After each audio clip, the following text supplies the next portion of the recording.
Glaube ich, ein bisschen mehr die Bremse. Für diese Kurve hier.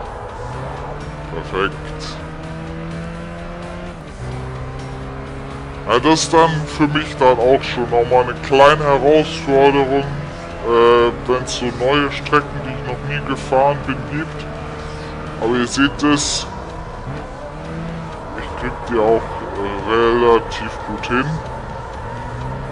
Bis auf einmal in der ersten Kurve verbremst.